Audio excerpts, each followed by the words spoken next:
E aí, galera, beleza? Dia 4 do ZOS Academy Brasil. O evento tem sido um sucesso até agora, mas eu queria ouvir de vocês. Escreve aí no chat, o que vocês estão achando do evento? Vocês estão gostando? Estão sentindo falta de alguma coisa? Majoritariamente, os feedbacks que a gente tem recebido das sessões até o momento têm sido todos muito bons. Mas é sempre legal saber de vocês que estão aqui agora. Deixa aí no comentário no chat o que vocês estão achando do evento, o que vocês estão mais gostando, ou talvez alguma coisa que vocês estão sentindo falta. Quem sabe até o final do evento a gente faz esses pequenos ajustes, beleza? Como eu disse, começando dia 4 do ZOS Academy Brasil, hoje eu estou aqui com o Lívio, né, e o Fernaf voltando para trazer para vocês um conteúdo diferente da sessão anterior, dessa vez para falar de um negócio super novo que a gente tem no mundo de mainframe, que é ZOS Container Extension. Lívio, bom dia, tudo bem com você? Beleza, Rafa, bom dia Fernando, bom dia a todo mundo que está aqui conectado com a gente. É um prazer, uma alegria poder estar aqui. Eu sou Lívio, como já foi falado, trabalho na IBM desde 2002, ano que fui contratado, inclusive, pelo próprio Fernando, que está aqui. Ele fez essa besteira de me trazer para a IBM, ela me segura até hoje. E o meu papel hoje aqui é trazer um pouquinho, né, dessa tecnologia que nós lançamos, chamado ZOS Container Extensions. E o papel do Fernando aqui é tentar me parecer inteligente, tá? Então ele vai ficar filtrando as perguntas, aí ele pega aquelas fáceis, joga a bola para mim, a gente mete pro gol. Aquilo que é difícil ele responde, né? Com toda a senioridade que o Fernando tem, né, Fernando? Toma aí. Bom dia, gente. Meu nome é Fernando Ferreira. Muita gente me conhece pelo nome do meu usuário, que é Fernaf. Sou arquiteto de Z. Eu contratei o Lívio, contratei a Carol, então me mandaram ficar vigiando eles durante a apresentação. Muito pelo contrário, ter contratado o Lívio e a Carol são dois grandes feitos da minha carreira mesmo. Se eu não fiz mais nada de útil, pelo menos alguma coisa eu ajudei. Muito bom. Pessoal. Então vamos lá, Lívio. ZOS Container Extension, é contigo, meu amigo. Beleza, meu caro. Né, informando por último que entrei como estagiário, né, até como incentivo aí para o pessoal que está começando a carreira, né, empresa que abriu a porta para mim, entrei como estagiário e hoje, né, tenho o prazer de poder estar falando com vocês aqui, uma audiência tão qualificada, né, a gente pega aí pessoas como Sala, entre outros na audiência, isso aumenta o nível de pressão significativamente. Pois bem, senhores, vamos lá. Vamos passar aqui introdução aos ZOS Container Extensions, tá? E a primeira pergunta que eu quero colocar aqui é por que containers IBM-Z? Até porque o IBM-Z está aí, está crescendo, os números, a gente cresceu nos últimos 10 anos 350% em capacidade instalada, então a tecnologia e a plataforma está aí provada, em uso, né, em uso nos clientes, com todos os números que já foram mostrados para a gente durante essa semana.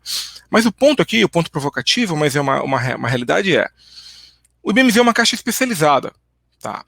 O gerenciamento e habilidade de operação é necessário. A gente, né, o trabalho dessa comunidade do Z Academy, ele é muito bom, né, do Z Initiative, para poder fomentar as universidades, os parceiros, esse ecossistema, né, para que a gente tenha mão de obra para continuar de forma sustentável suportando a plataforma. Mas é um skill específico, né? Para você pegar um profissional do zero de tecnologia já e formar para conseguir operar um ambiente mainframe, tem essa certa curva de aprendizado de skills específicos da plataforma.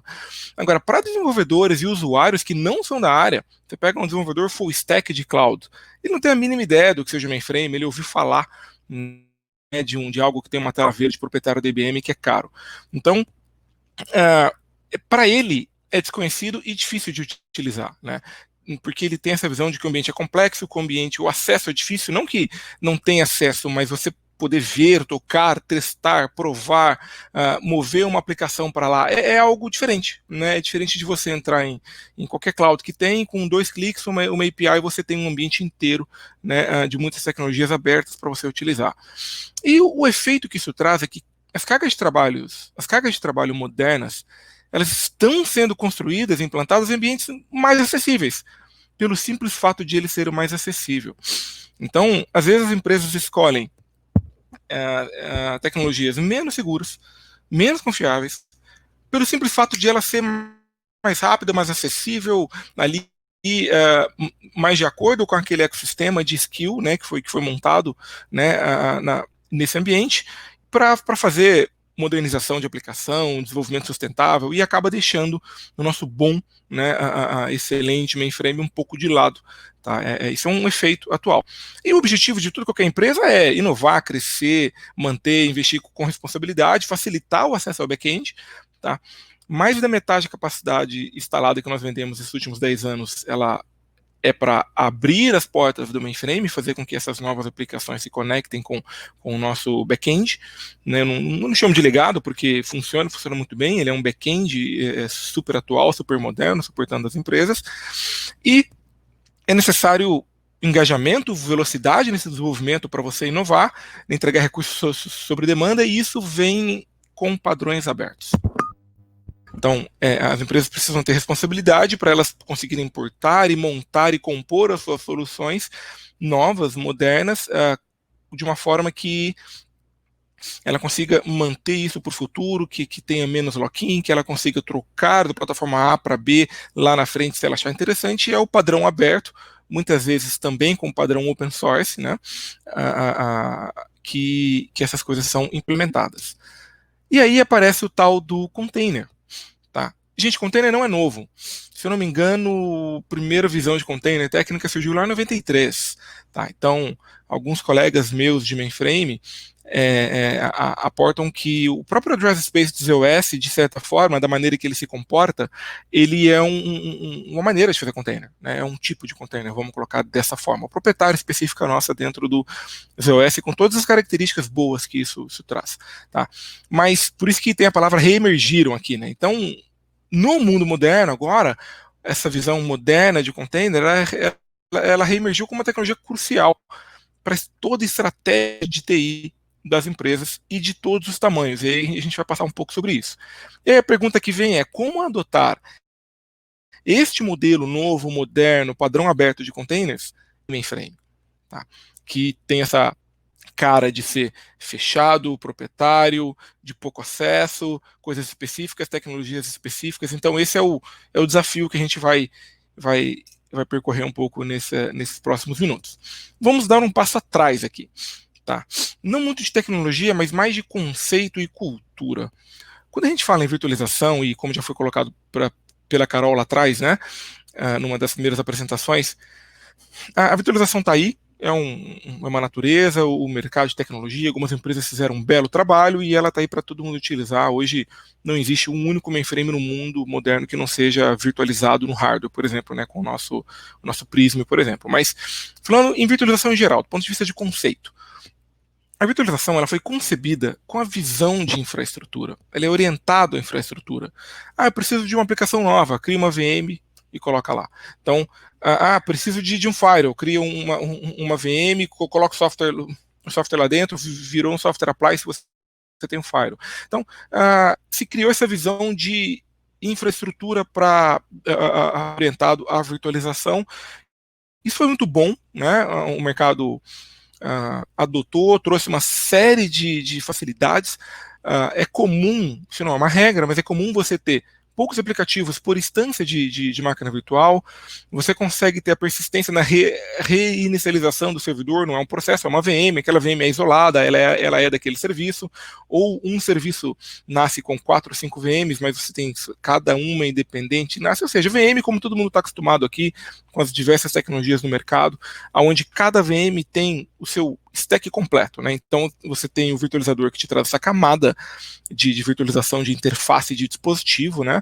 E dali para frente, cada VM tem o seu sistema operacional, né, a sua segurança, o seu driver de rede, o seu controle. Cada VM tem tudo. Você, inclusive, obviamente, consegue pegar essa VM e mover daqui para lá, de lá para cá, vai, né, de uma visão um pouco mais moderna de move. Você pega essa VM, leva para cloud, desce de novo, roda local. Ou seja, você tem este serviço, na verdade, mais orientado à infraestrutura. Ele é muito orientado à VM. O container veio numa outra orientação, ele veio orientado a serviço, ele é centrado na aplicação. Então, essa é além da tecnologia, mas é a principal mensagem que eu queria passar aqui relacionado ao início de utilização de containers e tudo que vem depois disso, tá? Com a orquestração, utilização, as ferramentas relacionadas, né, ao container, onde nasce essa visão nova de você orientar a serviço. Então, desde o developer, ele desenvolve um serviço lá no laptop dele, tá? Na garagem, lá no Vale do Silício, dá um enter, e aquele container, aquele empacotamento daquela aplicação, ele percorre toda a sua esteira, a gente vai falar um pouco sobre isso, mas ele percorre toda a sua esteira, né, para que você tenha conformidade, segurança, disponibilidade, nível de código, né, tudo isso. Então ele percorre a esteira e cai na produção. Tá? Então, eu sei que para bancos ou indústrias um pouco mais tradicionais e muito reguladas, isso parece um pouco assustador, mas sem dúvida nenhuma há maneiras de fazer isso com conformidade, né, e todo o nível de segurança e processo necessário para que um banco, por exemplo, tenha controle de quais aplicações estão no ar. Mas então aquele cara, ele não é uma VM, ele é algo, uma entidade, em que eu olho para ele pensando assim, olha, esse cara me atende 80 transações por segundo, o que não é nada para um banco, né? Mas anyway, tá bom. Então, se ele atende 80, na hora que ele chegar a 60, eu vou colocar um segundo. Eu cheguei no nível do segundo, eu coloco o terceiro, eu coloco o quarto. Depois, quando começa a baixar a utilização, eu diminuo essa quantidade. Então, o container, no fim do dia, ele é uma entidade que ele tem ali tudo que ele precisa para funcionar do ponto de vista de aplicação e bibliotecas, mas não de sistema operacional. Ele compartilha essa interface que está aqui embaixo, o próprio kernel, por exemplo, né, o núcleo do sistema operacional, ele é compartilhado entre os múltiplos containers que estão rodando aqui em cima. Isso dá algo que o Sala adora que eu faço, né, uma agilidade para você subir e descer containers e fazer o gerenciamento muito maior do que VM. Por melhor que seja a sua tecnologia, quantos minutos você vai demorar para subir uma VM? Ou um pouco mais, quantos mais minutos você vai precisar para construir uma VM nova, né, se ela não estiver construída. Então a gente vai fazer o deploy, vai criar aquela interface, instalar o sistema operacional, aplicar todos os testes de segurança, os níveis de segurança, as regras de firewall, né, colocar na rede para depois ele começar a prover o serviço. O container não, você já tem algo aqui embaixo, que é um kernel, no caso, né, um sistema operacional, que já fez todo esse trabalho de rede, infraestrutura, segurança, aplicações, e que você simplesmente starta serviços aqui em cima, pacotes de serviço, né, e esse container da aplicação livre, o Fernando Soft, ele tem dentro dele tudo que ele precisa para prover serviço. O que vem uma visão um pouco mais moderna de microserviços, né, você fazer a componentização de aplicações, onde uma aplicação não é mais uma VM, uma aplicação pode ser um conjunto de 3, 4, 5, 10 containers, tá? E aí eu consigo empacotar e integrar esses caras de forma que eu consiga dar toda escalabilidade e flexibilidade só naqueles containers que precisam fazer. Então eu tenho uma aplicação que faz 4 serviços, tem 8 containers, mas eu quero fazer uma atualização em um serviço só. Eu não preciso tirar a aplicação toda do ar. Eu simplesmente tiro aquela aplicação, faço o restatement dela, né, da função nova que você colocou, mas todo o resto fica no ar. Se você cometer um erro, por exemplo, e ele não foi detectado no seu teste unitário ou qualquer outro tipo de teste, e você quebrou essa aplicação, você quebrou só esse pedaço dela, todo o resto dela continua funcionando. Se eu preciso escalar, fazer a elasticidade deste pedaço da aplicação, eu não preciso fazer dela como um todo, tá? Eu faço só destes containers relativos a este serviço. Então, quando eu começo a olhar a infraestrutura como serviço, né, o container, ele na minha visão, é centrado no aplicativo, e essa é a cultura que ele trouxe, além de toda a visão tecnológica necessária para que isso seja possível, mas essa é a visão que eu queria trazer para vocês. E para que isso fosse possível, todo um inventário, todo um maquinário, todo um ferramental foi necessário ser desenvolvido pela comunidade open source, tá, em geral, né, na grande maioria das vezes, para que tudo funcionasse lindo, maravilhosamente bem, sem interrupção, porque vamos lá, o desafio de um developer fazer um commit num código aqui, lá no GitHub dele, e isso ser validado, construído, dos diversos níveis de segurança, auditoria, validação, teste, os containers, eles são construídos, inclusive, layers, tá? Então você constrói um layer em cima de outro layer, em cima de outro layer, então eu preciso validar cada um desses Lívio, você sumiu. A gente não está mais te ouvindo, tá bom? Ou eu, pelo menos eu não estou.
Oi, Lívia, você me escuta? Vou de volta, escuto. Eu já estou de novo na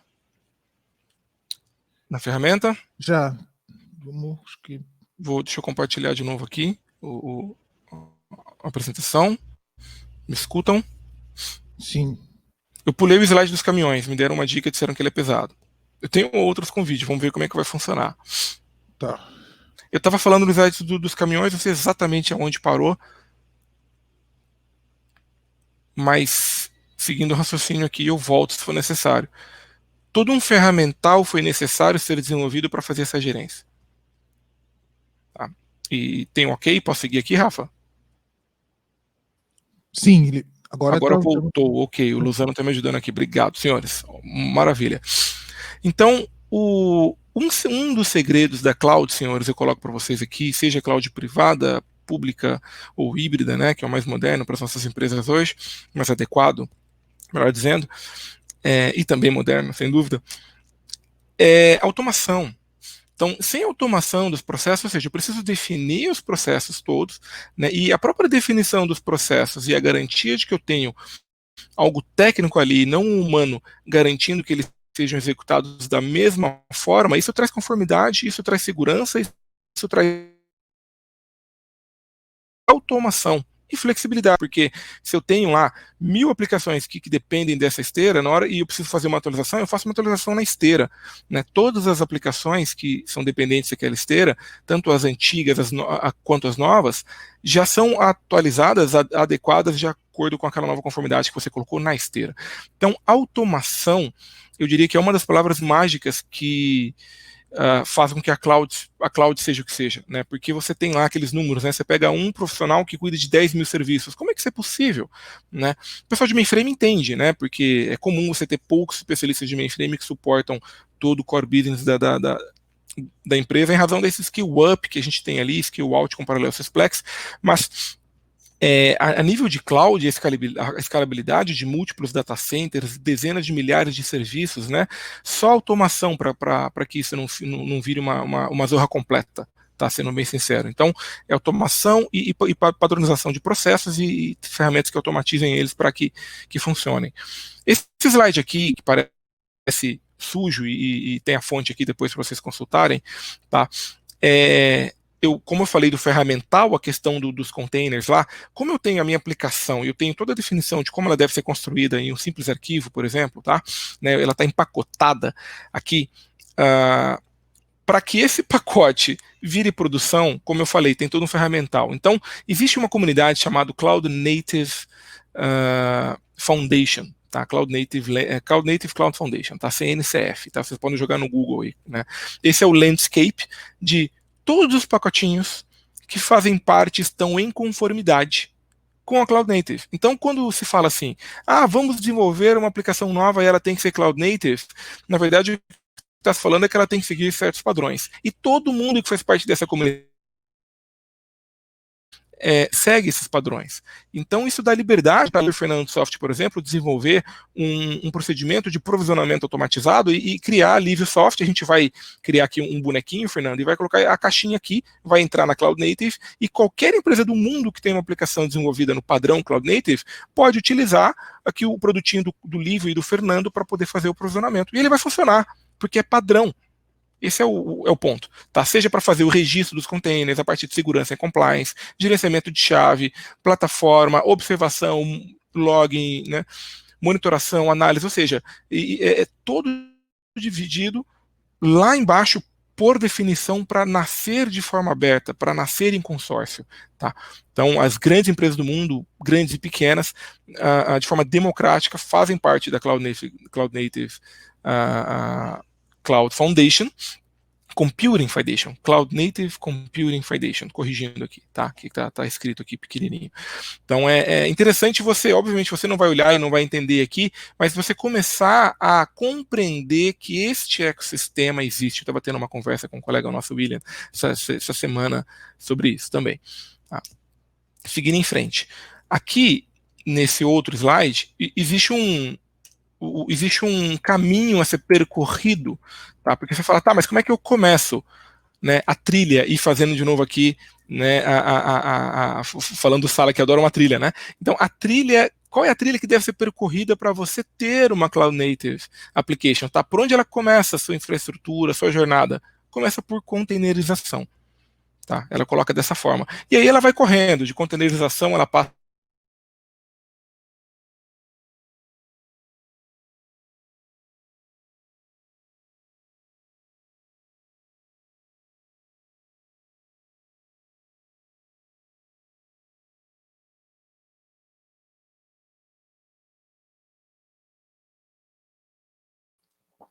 Lívio?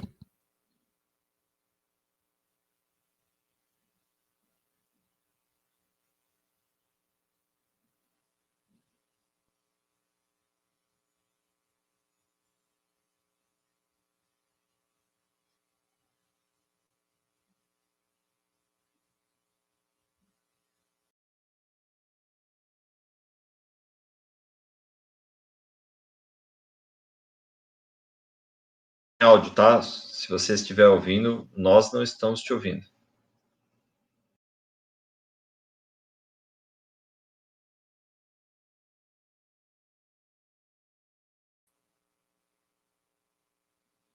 Lívio?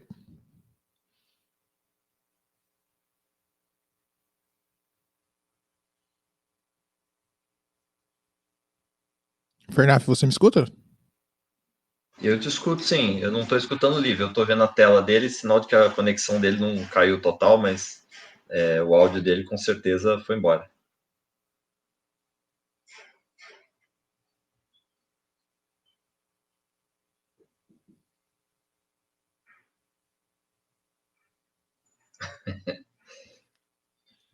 Vou pingar ele aqui no...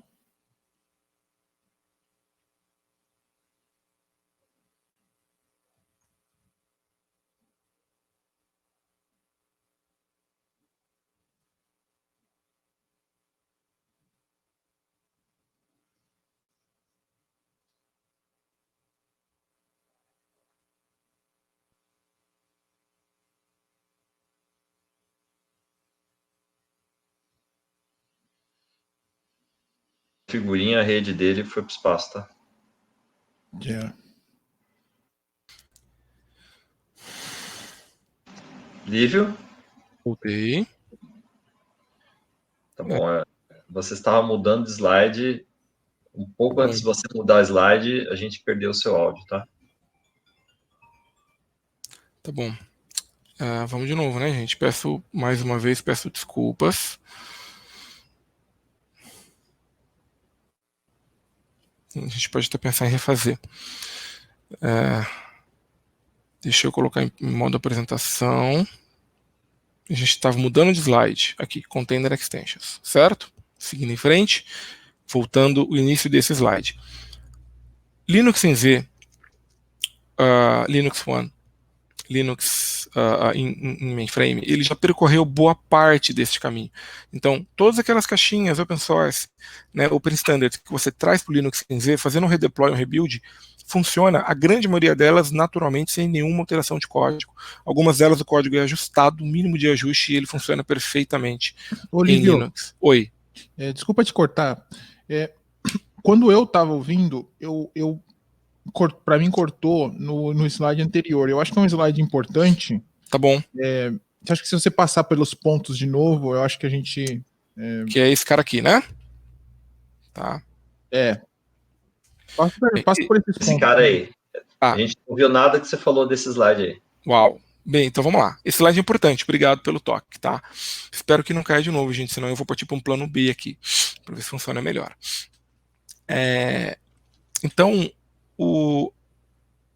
se você pega aquele slide anterior que tem aquela tabela periódica praticamente, né, com 1 milhão de códigos e caixinhas e modelos diferentes, né, os clientes ficam um pouco perdidos. Tá, mas para onde eu vou? Como é que eu começo? E a própria Cloud Native Cloudpedia Foundation, ela disponibilizou uma trilha para ser percorrida para que os clientes comecem nesse desenho, nessa jornada, e tudo começa pela containerização. Tá? Começa pelo container, começa a você visualizar a sua aplicação como serviço, empacotar como container, e aí você começa a construir tudo para um dia ter essa jornada toda automatizada, né? Para que da containerização você vai para Continuous Integration, Continuous Delivery, você vai para orquestração e definição de aplicação, você vai para monitoração, para serviços, mesh, que é você casar um serviço com outro, a parte de redes virtuais que tem que ser criadas e definidas e seguradas, né, a parte de segurança, quem fala com quem, que porta, de que jeito, tudo isso é automatizado na definição da aplicação. Então, lá na aplicação, você define o que você precisa como serviço, quem tem que falar com quem, a infraestrutura se vira para criar essas conexões aqui embaixo de forma segura, tá? E em conformidade com suas definições de rede, né? Então, a parte de segurança e networking, bancos de dados distribuídos, quem pode acessar que dado aonde, streaming e mensagens, a troca de informações entre esses caras. Então, tudo se chega, inclusive até na própria distribuição de softwares, aonde a gente vai chegar no dia em que as aplicações só serão disponibilizadas via CNCF, tá? Via containers, né? Base de containers e toda a parte em cima. De forma que você ter uma infraestrutura autônoma de containerização vira requisito para você poder rodar a aplicação LiveSoft, Livre Fernando Soft Tech, por exemplo. Já mudei o nome da empresa. Até aqui tudo bem? Eu não caí, né, Fernando? Estou no ar, né? E o tempo vai ficar prejudicado. Vamos lá. A parte de Linux Containers. A parte de Linux One, Linux, ele já percorreu boa parte disso, gente. A gente tem OpenShift, Linux Z, Docker, Kubernetes puro, que seja, nós temos containerização em Linux One, Linux Z, do ponto de vista de tecnologia, ele é bem semelhante, né? A questão é, como é que eu levo isso para o meu ambiente ZOS agora? E a implementação que a IBM fez foi ZOS Container Extensions. Então, com os ZOS Container Extensions, e eu vou mostrar o como, eu consigo pegar todo esse ecossistema que já veio e já cresceu, nós já caminhamos com Linux Containers, e trago para dentro do ZOS de forma transparente. Tá? E esse é o segredo. Diferente de você pegar uma aplicação open source, compilar no Unix System Services para você poder subir essa aplicação e alguém tem que manter, suportar esse cara, ele corre dentro do OS, mas num padrão Unix, tá? POSIX, Compliance. Não, aqui não. Aqui eu estou pegando o mesmo container que corre dentro de um Linux One, por exemplo, e fazer deploy dentro do OS. Tá?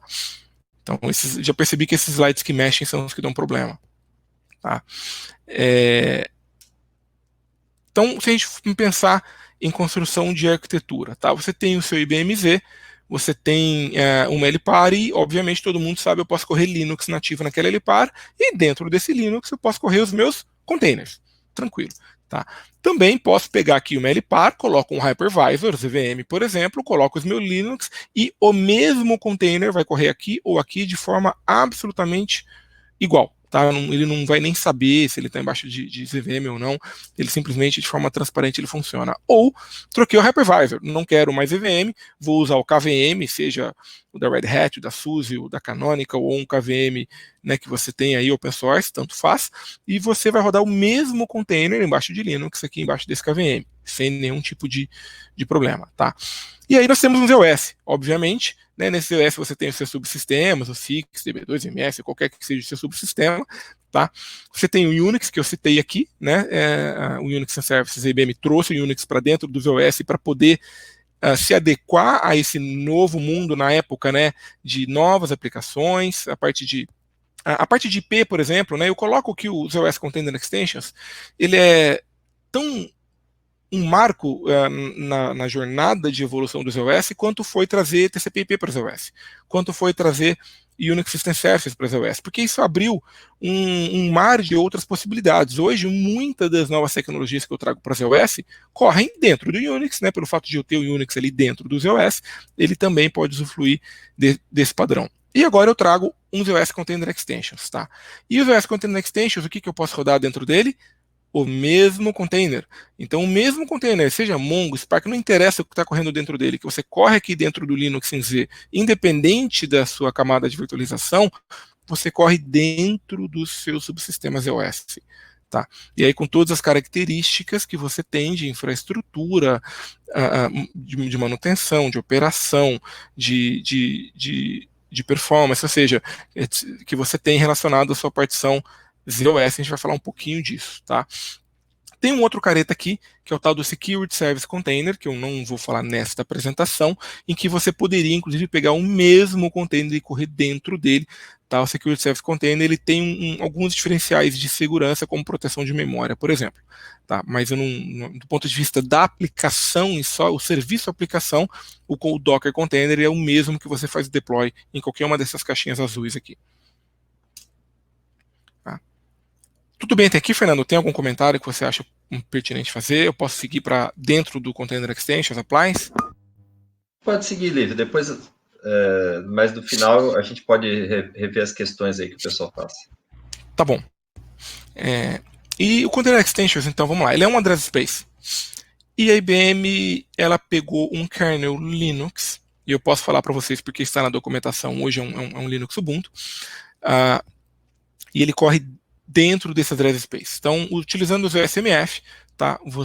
Fluxos que já estão prontos, você coloca as variáveis lá, quais são os arquivos Vizamp adicionados, né, os lineares que você coloca, qual a rede, ou seja, a informação de rede, você preenche lá o formulário do fluxo do ZSMF, manda ele executar o serviço e sobe uma instância. Ele vai gastar aqui por volta de uns 30 GB de disco, tá? Por aí, depende, isso para ele, e depois você precisa de mais disco para sua aplicação, seja lá o que você coloca lá dentro. Digamos que eu tenho um MongoDB, por exemplo, então eu pego, provisiono o meu Container Extensions, no fim do dia ele está subindo um Linux aqui, ele virtualiza toda a camada de I/O, aparece um Linux, tá, e abre uma interface de gerenciamento via SSH, para que via SSH você consiga conectar neste cara aqui e fazer instanciar, seja via comando, seja via API, tá, os seus containers Docker. Então poderia ser um Mongo, por exemplo. Eu quero fazer um banco de dados só de leitura, mas eu não quero que esse dado saia do ZOS, porque parte desse dado é o dado que veio lá do meu DB2, do meu tradicional, né? Então tá bom, então você colocar isso dentro de um Mongo, só que você pode subir ele dentro do seu ZOS mesmo, tá? Já falo para vocês, o dispatch aqui é para zip, tá escrito, tá? Não é 100%, tá? É 90 alto. Vai depender um pouquinho de infraestrutura para infraestrutura, mas o pessoal chega a falar até em 98%, alguma coisa desse sentido, né, de todo o dispatch deste address space é feito no zip. Existe uma camada de virtualização aqui que tem esse overhead que despacha um pouquinho no CP, porque para a aplicação é um ambiente absolutamente Linux, um kernel Linux, usando tudo aquilo que o mundo open traz para você, né?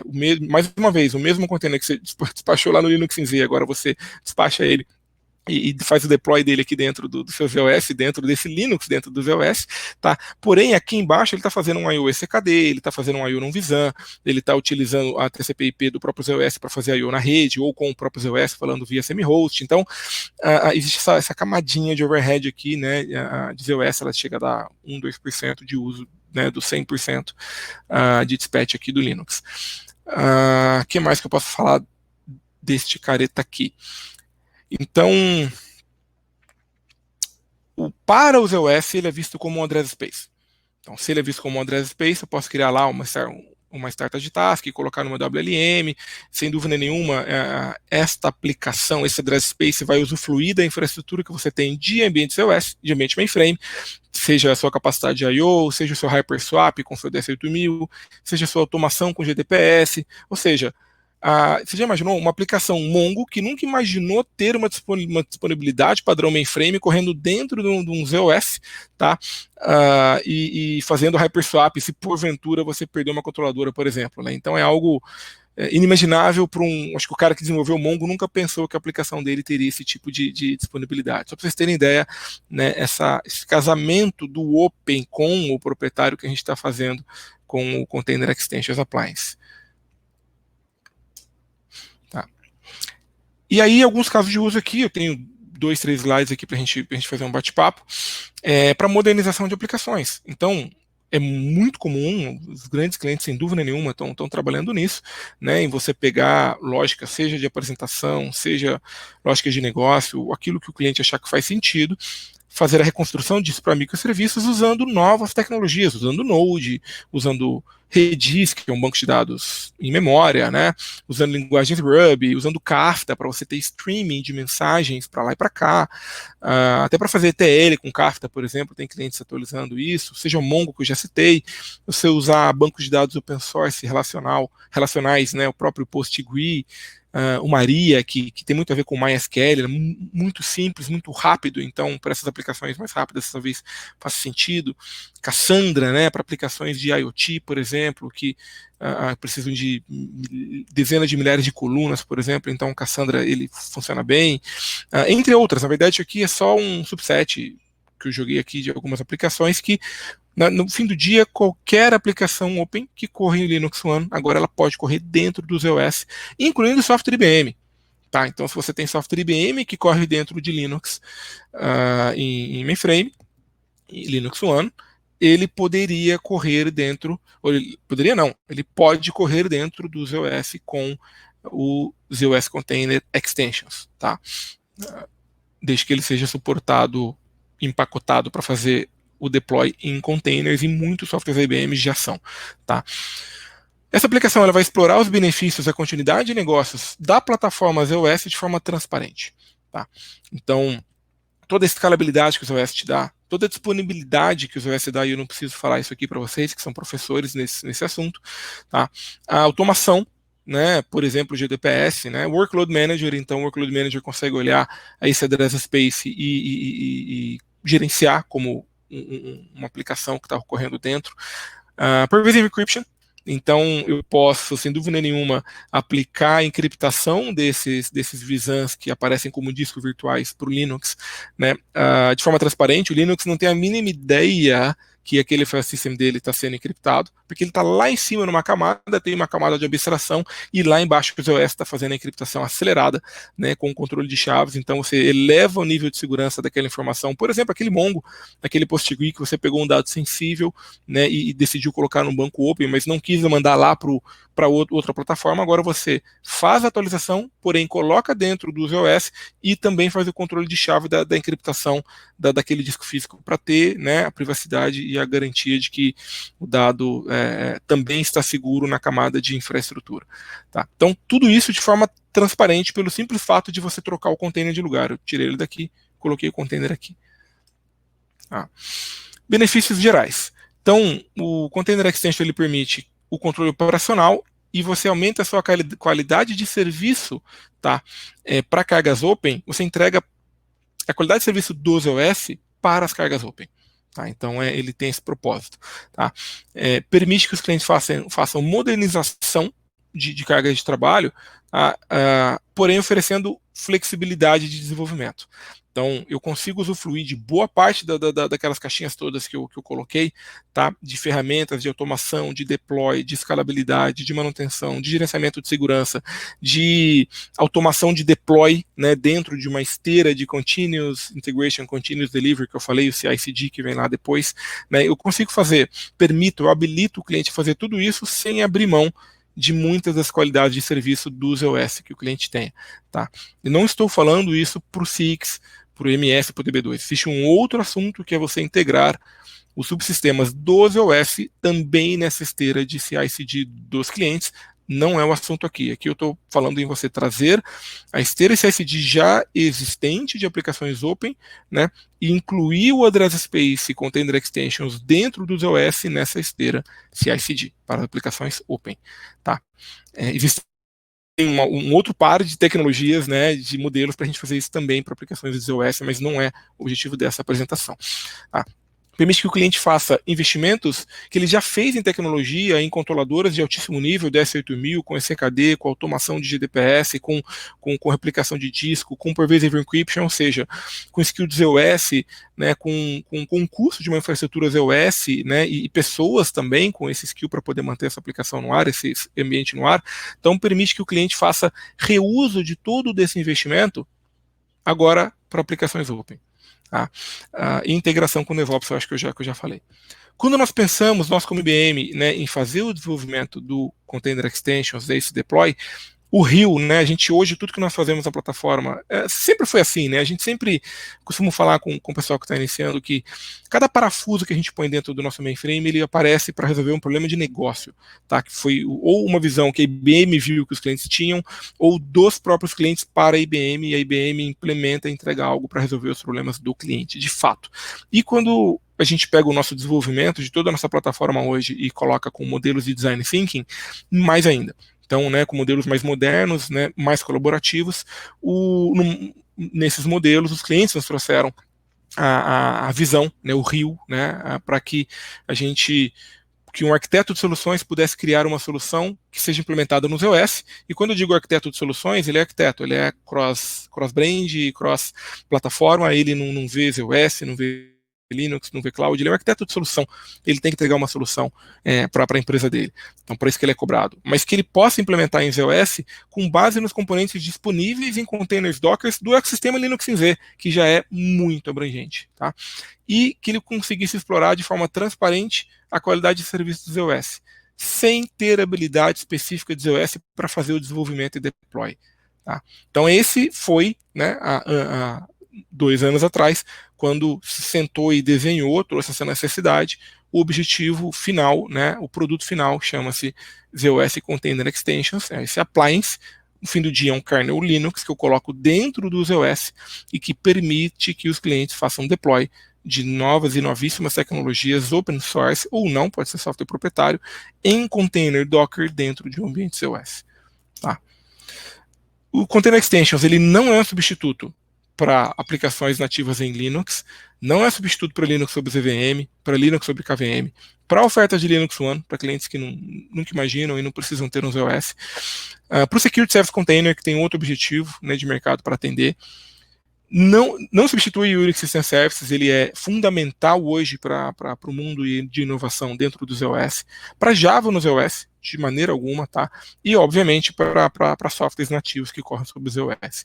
Ele é uma opção de arquitetura a mais que abre um leque de possibilidades muito maior dentro dessa jornada, né, que começa com a containerização e chega lá embaixo com toda a parte de orquestração relacionada a serviço, fazendo link àquele slide lá atrás que eu coloquei de que a virtualização ela é muito voltada à infraestrutura e a containerização, né, mais o caminho, a jornada toda que ela percorre, ele traz essa visão de serviço. Então, a virtualização voltada para a infraestrutura e o container, a containerização é voltada para você, o developer, né, dando um exemplo aqui desse meu comentário, o developer ele coloca lá na aplicação dele, fala assim, numa arquitetura já bem evoluída, né?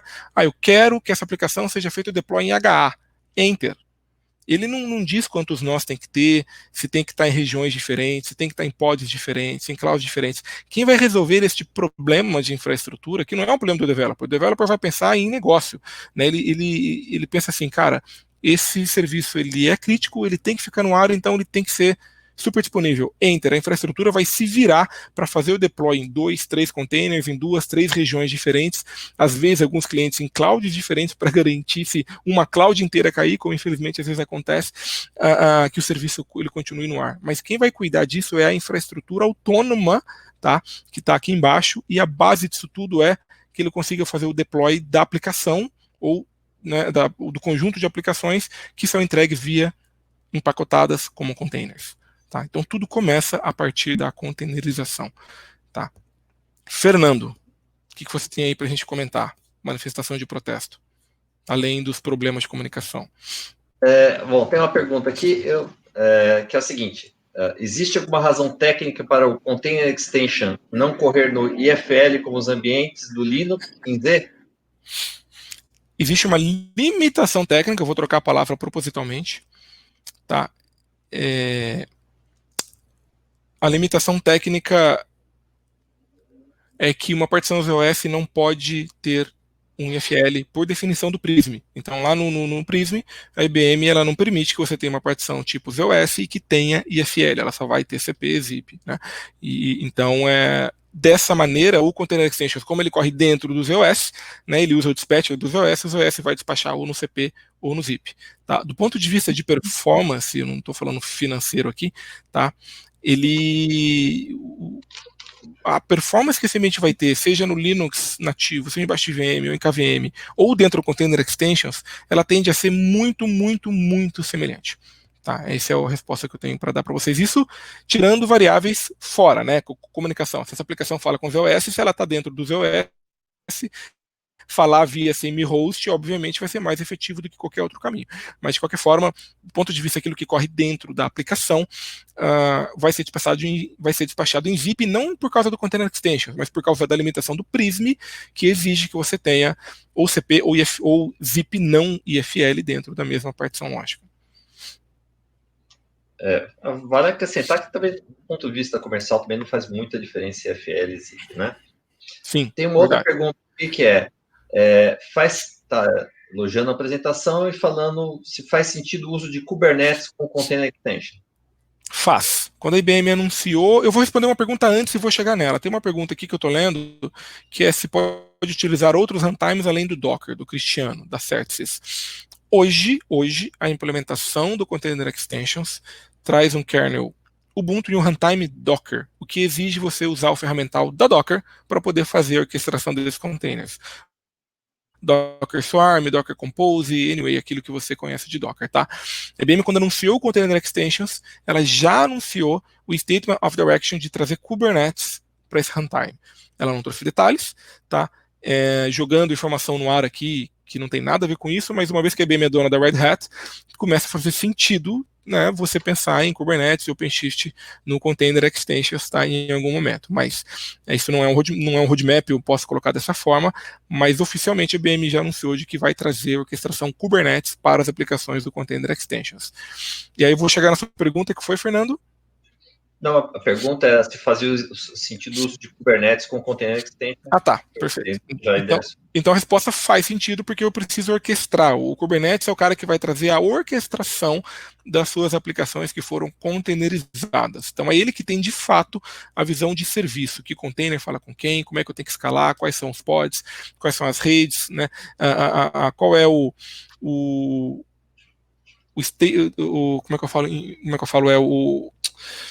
estado desejável daquela aplicação é que ela esteja em 3 nós. Então, se porventura um nó cair, o Kubernetes automaticamente instancia um outro nó, já coloca a sua aplicação lá dentro para fazer toda a parte de balanceamento e disponibilidade. Então, é o Kubernetes que traz. Então, faz todo sentido o Kubernetes, a IBM já anunciou esse direcionamento.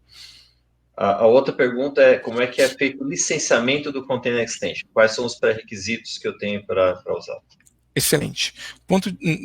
Tem software e de hardware. Do ponto de vista de software, ele faz parte da base do VOS ou Address Space Container Extensions, porém, há necessidade de uma feature code de hardware, que é a feature code 104, tá? Que é um feature code paga, então tem que ser negociada com a IBM para que a IBM a disponibilize em acordo comercial a feature code para uma por máquina, então respondendo como é licenciado, então eu preciso da feature code 104 dentro da máquina para que o Address Space Container Extension consiga subir. Porém, também a IBM disponibiliza um trial de 90 dias, tá, para que você corra o seu Container Extensions no seu OS 2.4, é um requisito, tá, em um equipamento Z14 ou acima, que não tenha a feature code 104. A outra pergunta eu tenho Docker no meu ambiente atual em Intel com Linux. Eu posso migrar para aqui Linux, mas imagino que o Jarbas está se referindo ao Container Extension. Bem, se esse Docker tiver em Intel, tá, então eu preciso... Esse Docker tem algumas maneiras de você construir o seu container. Hoje, a maneira mais moderna é você construir containers multi-architecture, ou seja, container que não depende da plataforma. Porque quando você troca de plataforma de plataforma x86 para modelo padrão S390X, o binário é outro. Eu tenho que reconstruir o seu container. Eu não estou dizendo construir a aplicação, estou falando de reconstruir o container. Então, se você construir o seu container multi-architecture, você vai poder fazer deploy em qualquer plataforma, seja ARM, PowerPC, x86, Snapdragon, né, porque está na moda agora por causa de celular, seja qualquer que seja a sua aplicação ou até S390X. Então, se você tiver um container multi-architecture que corre em Intel, você faz o deploy dele dentro do Container Extensions ou em qualquer outra infraestrutura de container do mundo. Se o seu container for diretamente usar instruções de x86, a gente tem que trabalhar minimamente na construção do seu container para que ele vire um container multi-architecture e possa fazer deploy em qualquer plataforma. Aqui na seção de perguntas não tem mais nenhuma pergunta. Não sei se no chat ele anda muito mais rápido. No chat tem alguns comentários aqui. Tá? Na parte de software, alguém falou de custo e eu vou adicionar a pergunta. Uma coisa é você ter a feature 104, o ZOS, e aí o zip ou CP que seja, você pode correr sua aplicação ali embaixo do Container Extensions. Aplicação aberta, Mongo, qualquer que seja o open source que você queira correr. Agora, eu quero correr um software IBM, eu quero pegar um WebSphere e correr ali embaixo dentro do Container Extensions. Então você precisa licenciar o WebSphere para aquela quantidade de cores, seja CP, zip, que foi disponibilizado para aquele address space. E a IBM, para software IBM, também suporta subcapacity. Então, se você tem 10 zips e você tem uma aplicação WebSphere que gasta 2 zips lá, mas você tem 10 disponíveis, ele tem interface com o tal do ILMT, que é o IBM License Metric Tool, para que você faça o report, né, apenas de 2 licenças, 2 cores, para pagar a quantidade de PVU para a IBM daquela quantidade de cores específica daquela aplicação. Isso para software IBM, tá? Para deixar claro. Tem um comentário aqui sobre File System, tá? É armazenado... Fala. Tem só uma questão que faltou aqui. Onde aqui a gente pode encontrar os containers S390X para baixar? Muito boa pergunta. Essa que era a pergunta combinada, não sei quem fez, obrigado, tá? Depois a gente resolve. Mas, normalmente, tá? Se você for na Docker Hub, dockerhub.com, tá? Joga no Google do Docker Hub, na plataforma S390X, eu vou ver se eu deixo isso no material para disponibilizar para vocês, você tem lá seus milhares de containers já prontos para fazer deploy em S390X, seja em Linux, One, seja embaixo de VM, KVM, seja no Container Extensions, tá? Então, se você fizer um Docker Pool apontando para esse registro, tá? Você consegue fazer push, né, dessas aplicações todas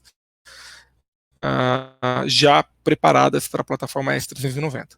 Em um ambiente de produção, obviamente, a IBM vai recomendar que você tenha um registro seguro, né, para que você garanta a conformidade das aplicações que estão dentro desse registro para você poder fazer deploy dentro do seu Container Extensions. Me perguntaram de disco aqui, Fernando. ZFS, tá? ZFS. Então, para o Container Extension, você vai ter lá os seus arquivos VISANS, que vai ser gerenciado por um ZFS, que vai ser apresentado para o Container Extensions e visto pelo Linux como um file system de Linux, tá? Padrão. Então, essa é a maneira. Então, do ponto de vista do ZOS, você vai gerenciar como como disco, lá, ZFS, sem nenhum tipo de novidade.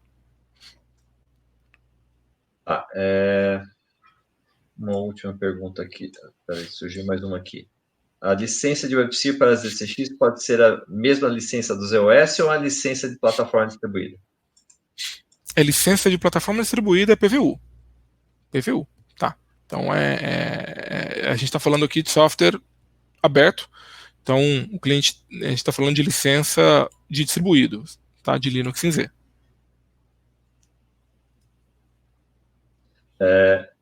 Outra coisa o cliente que tem o WebC rodando no Z, se ele rodar no Z Linux, ele usa EFL, né? Mas se rodar no ZCX, ele usa zip, ou seja, é isso mesmo, né? Exatamente isso. Então, se do ponto de vista de recurso, o container sendo rodado no Container Extensions, ele vai usar zip ou CP, né? Você faz essa configuração, eu recomendo o zip fortemente, por N motivos. Se ele tiver no FL, ele vai utilizar IFL, né? Se ele tiver lá no Linux, uma partição Linux only, tá? Do ponto de vista de recurso. Do ponto de vista de software, a gente está falando de software PVU para plataforma Linux. Alguém colocou o link aqui, ó, hubdocker.com, obrigado aí, tá? Exatamente esse cara aqui.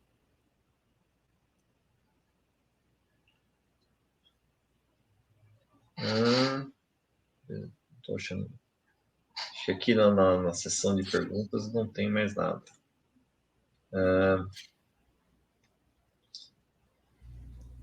Uma última pergunta que tem aqui, que não é diretamente relacionada ao assunto, mas nos 2 minutos que nos faltam, se você quiser... Tá, deixa eu fazer uma correção, Giancarlo. O Giancarlo me mandou uma informação aqui, então, para corrigir, né, e deixar registrado, que ele entende que não é ZFS, tá? Que é Visan Linear Dataset. De fato, a documentação traz Visan Linear Dataset, tá? E que não é administrado como ZFS, né? E você não consegue montar Unix Test Services, esse file system. Isso é verdade, né? E obrigado pela correção, tá? Somente os ZCX conseguem montar esse Visan Linear Dataset. O Zanetti está aqui perguntando quem já está usando, se a gente já tem alguma referência de... Eu não tenho referência pública, eu posso dizer que tiveram vários sponsor users, tá, no desenvolvimento dessa solução, inclusive no Brasil a gente trabalhou com um cliente que fez deploy de aplicações de teste em Container Extensions, em ZOS, tá. Então, eu não tenho aqui, não sei se eu tenho uma referência para poder te falar. Eu posso dizer que no momento desses sponsor users, né, os clientes de mainframe alguns usam o ZOS antes do lançamento para testar, fazer parte desse programa, e o assunto largamente mais comentado, discutido, né, nos fóruns relacionado a esse programa, sem dúvida nenhuma, foi o Container Extensions, tá? No 2.4. Bem, gente, são 1 para as 10. Fala, Fernando. Adicionar que o Conselho de Z, que é o ZDC, quando anunciou esse projeto, o número de sponsors desse projeto foi muito grande, né? Acho que eram 10 ou 12 clientes no mundo inteiro que testaram esse produto antes do produto estar disponível, né? Eu não sei se tem alguém já usando em produção, eu tenho a impressão que tem sim. Eu só não... até a apresentação também no conselho de algum desses 12 clientes que já colocou em produção. Eu só não sei se essas referências são públicas, a gente teria que dar uma checada aí. Ok, bem, gente, são 10 horas, eu tenho que respeitar o horário aqui. Da minha parte, eu agradeço bastante, peço desculpas pelos problemas de comunicação. Vamos repensar maneiras de melhorar para que isso não aconteça de novo e fico à disposição aqui para a gente conversar, tá bom, Rafa? Vamos lá. Legal, Livio. Obrigadão pela apresentação. Acho que, como eu disse, acho que nós no primeiro dia, né?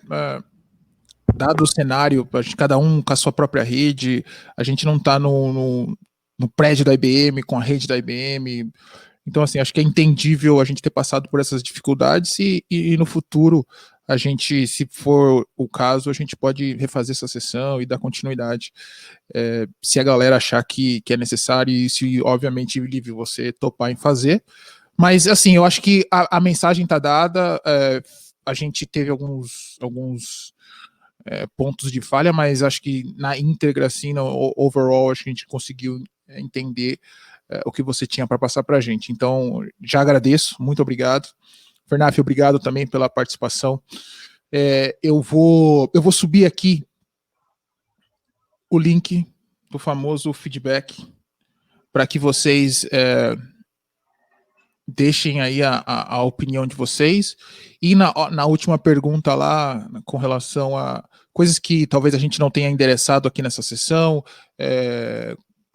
ou partes da tecnologia que você gostaria de explorar um pouquinho mais, deixa lá, porque a gente vai usar isso para criar sessões futuras. Eu vou compartilhar isso com o Lívio, com o Fernaf, e a gente vai estudar a melhor maneira e quando a gente consegue entregar esses conteúdos para você. Então não deixa de deixar o seu feedback, tá? Uma última mensagem minha, lembrando que no dia 13, tá? O último dia desse evento, a gente vai ter 2 laboratórios, tá? O primeiro começando às 9 da manhã, o segundo começando às 10h30. Então, se você tem interesse em participar, fazer o hands-on, ter o acesso, receber IDs, para ter acesso ao mainframe, participar desse laboratório, você precisa se inscrever nesse formulário que eu vou colocar aqui no chat mais uma vez. Tá? Tá aí. Se você ainda não se inscreveu, tem interesse em fazer, use esse formulário, preenche para a gente, determina qual que é o horário que funciona melhor para você, e a gente vai usar isso para selecionar algumas pessoas. Infelizmente, a gente tem um número limitado de IDs, mas mesmo se você não conseguir participar, você ainda consegue acompanhar como se fosse um tutorial, tá legal? Mas se você tem interesse, não deixa de se inscrever, porque a gente vai mandar para vocês todas as informações para vocês poderem participar. Beleza? Com isso eu fecho aqui. Lívio, muito obrigado. Fernaf, muito obrigado. Valeu. Gente, obrigado. E a gente se vê agora na sala 12, beleza? Até daqui a pouco, galera. Valeu. Até mais.